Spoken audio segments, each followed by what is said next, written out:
Hi there. Today I'm going to share with you a recipe that I found and then adapted for our own needs for a flour-free and grain-free pizza. I hope you'll like this. I found the original recipe on a website called marksdailyapple.com and I adapted it a little further, and I added something that was not mentioned that has made it so much easier for us to make, and that is parchment paper. You're going to roll this crust between two pieces of parchment paper, and you're going to roll it as thin as a cracker, as thin as you can get. But the basic ingredients are 2 cups of almond flour. I use this super fine almond flour that I found on Amazon. It's called Well-Be.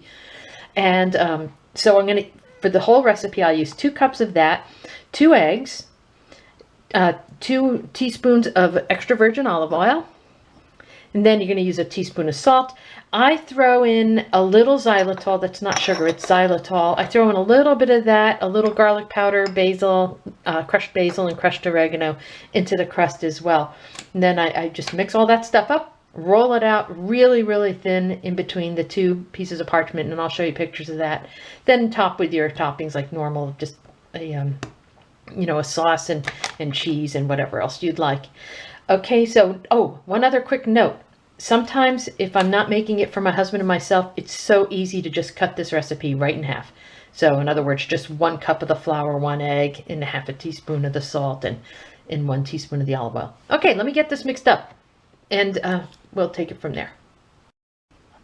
All right, I've got most of the ingredients in. I'm just going to put in this egg, these 2 eggs, and just go ahead and mix that up real well. You'll see how easily this mixes up. Combine all the ingredients well.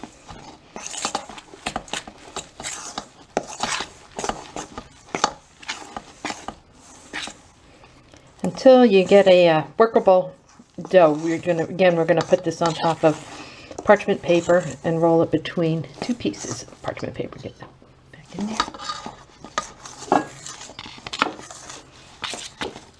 As I mentioned, you could cut this recipe in half too, and it's real easy to do that.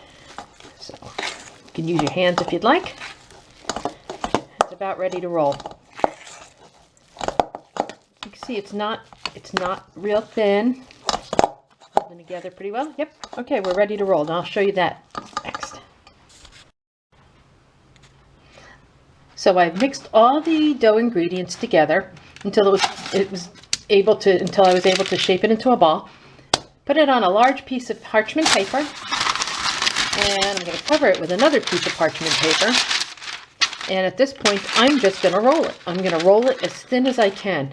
And what I think I'm going to do is I'll probably turn off the camera just so I can do this without the tripod in the way. And I'll show you how thin I'm going to roll this. It's going to be really thin. Okay, back in a minute. So I've rolled it pretty thin, a little thinner over here, but you can see, I don't know if you can tell about how thick that is. Just want to be able to roll it off that if necessary. What I'm going to do here, though, is a little different than other people do. I'm going to make it into a little personal mini pizzas, then I'm going to gather up the dough and roll it out again. So I'm using a pot lid, and I'm just going to go ahead and use it as though it were a cookie cutter, just like that. And then I'm going to take that and put that on the parchment paper on the cookie sheet. And I'm going to bake these, the dough in an oven for, the original recipe called for 350. I do it a little lower only because I think I might roll my dough a little thinner than the original recipe called for. But I'm going to do it about 325, and I'm going to keep an eye on it. I'll let it go for about 10 minutes. I'll keep an eye on it and until it's nice and brown and crisp. I don't want it burnt, but I don't want it mushy or raw either in the middle. So I'll show you how that all looks in a bit. All right, I'm going to bake 2 of these in about a 325 oven, and again, I'll set the timer for 9 minutes. It's probably going to need closer to 13 or 15. I'm just going to have to keep an eye on it because I want it browned but not burnt. And I know these look small, but I have to tell you they are so filling that one of those is more than enough even for my husband, who's a really physical hard worker. And so He even gets full on one of these, and that's the intention. Okay, I'll be back and show you what the crust looks like when it's done and ready for the toppings. While the crusts are in the oven baking, go ahead and prep your toppings. You could use whatever you like. My husband likes black olives, and we found this nice brand, Lindsay, which is just olives, water, and salt, sea salt in it. I like a little pepperoni. I like mozzarella cheese. Some people use a mix of Swiss and mozzarella or whatever cheese you like.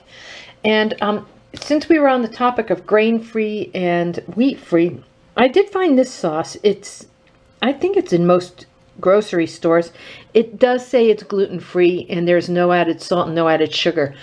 And so you're not going to get that sweet flavor that you sometimes get with pizza sauces, but per quarter cup serving, there's 4 grams of sugar, and again, it is gluten-free, just letting you know. But of course, use whatever sauce you like. All right, we'll get back to you as soon as these crusts are out of the oven. All right, so here the crusts are out of the oven. Just wanted to show you. See, they browned on both sides. Just want to make sure they're not gooey inside. And now just go ahead and throw on the toppings. Put it back into the oven until they melt and are ready, and voila, you're ready. I'll show them to you when they come out. And here's the finished product. Here's John's with olives and pepperoni, and here's mine with just pepperoni. As you can see, it was really easy. The longest thing is it took a few minutes to cook the crust ahead of time, but there you have it. Hope you enjoyed the recipe.